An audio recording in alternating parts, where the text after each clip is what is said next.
ಕೋಟೆ ಮಾರಿಕಾಂಬಾ ಜಾತ್ರೆಗೆ ಚಾಲನೆ ದೊರೆತಿದ್ದು, ಪ್ರಸಿದ್ಧ ಶಿವಮೊಗ್ಗ ಕೋಟೆ ಮಾರಿಕಾಂಬಾ ಜಾತ್ರೆಯ ಹಿನ್ನೆಲೆಯಲ್ಲಿ ನಗರದೆಲ್ಲೆಡೆ ಸಂಭ್ರಮ ಸಡಗರ ಮನೆ ಮಾಡಿದೆ.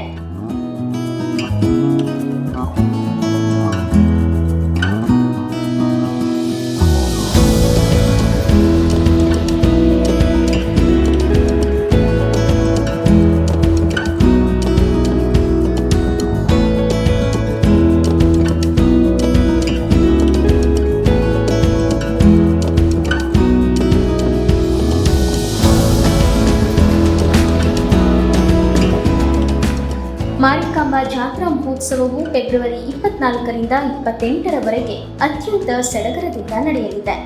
ಜಾತ್ರೆಯ ಹಿನ್ನೆಲೆಯಲ್ಲಿ ಸಕಲ ಸಿದ್ಧತೆಗಳನ್ನು ಮಾಡಿಕೊಳ್ಳಲಾಗಿದ್ದು, ಈ ಬಾರಿ ಗಾಂಧಿ ಬಜಾರ್ನ ಮುಖ್ಯ ದ್ವಾರದಲ್ಲಿ ಮಹಾಕಾಳಿಯ ಪ್ರತಿರೂಪವನ್ನು ನಿರ್ಮಿಸಲಾಗಿದೆ.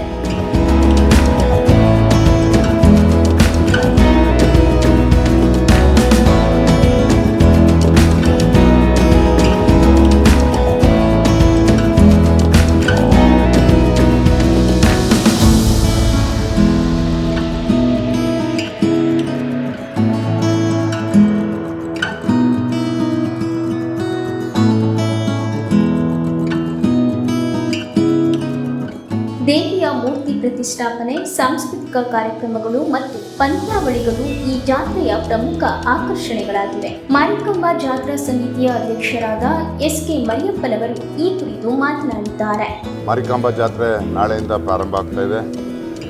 ಈಗ ಶಿವಮೊಗ್ಗದ ಇಡೀ ನಗರದಲ್ಲಿ ಅಲಂಕಾರನ ವಿಜೃಂಭಣೆಯಿಂದ ಮಾಡಿದ್ವಿ.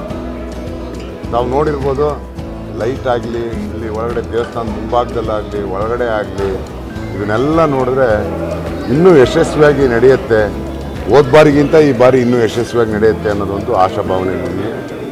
ನಾವು ಪೊಲೀಸ್ ಇಲಾಖೆಯನ್ನು ಉಪಯೋಗಿಸ್ಕೊಂಡಿದ್ವಿ, ಕಾರ್ಪೊರೇಷನ್ನ ಉಪಯೋಗಿಸ್ಕೊಂಡಿದ್ವಿ, KABನ ಉಪಯೋಗಿಸ್ಕೊಂಡಿದ್ವಿ, ಕರೆಂಟ್ ಎಲ್ಲೂ ಕಟ್ಟಾಗಿರೋ ರೀತಿಯಲ್ಲಿ ವಾಟರ್ ಬೋರ್ಡ್ನವ್ರನ್ನ ಉಪಯೋಗಿಸ್ಕೊಂಡಿದ್ವಿ. ಈ ರೀತಿ ಎಲ್ಲದೂ ನಾವು ಜಾತ್ರೆ ಪ್ರಯುಕ್ತ ಏನೇನು ಇದು ಮಾಡಬೇಕು ಮಾಡಿದ್ದೀವಿ. ಇದರ ನಡುವೆ ಜಾತ್ರೆಗೆ ನಾನಾ ಕಡೆಯಿಂದ ಸಾವಿರಾರು ಭಕ್ತಾದಿಗಳು ಆಗಮಿಸುವುದರಿಂದ ವಾಹನ ಸಂಚಾರ ದಟ್ಟಣೆ ಉಂಟಾಗುತ್ತದೆ. ಈ ಹಿನ್ನೆಲೆಯಲ್ಲಿ ನಗರದಲ್ಲಿ ಸುಗಮ ಸಂಚಾರಕ್ಕಾಗಿ ಮತ್ತು ವಾಹನ ದಟ್ಟಣೆ ನಿಯಂತ್ರಿಸಲು ಸಂಚಾರ ಮಾರ್ಗಗಳಲ್ಲಿ ಪ್ರಮುಖ ಬದಲಾವಣೆಗಳನ್ನು ಮಾಡಿಕೊಳ್ಳಲಾಗಿದೆ.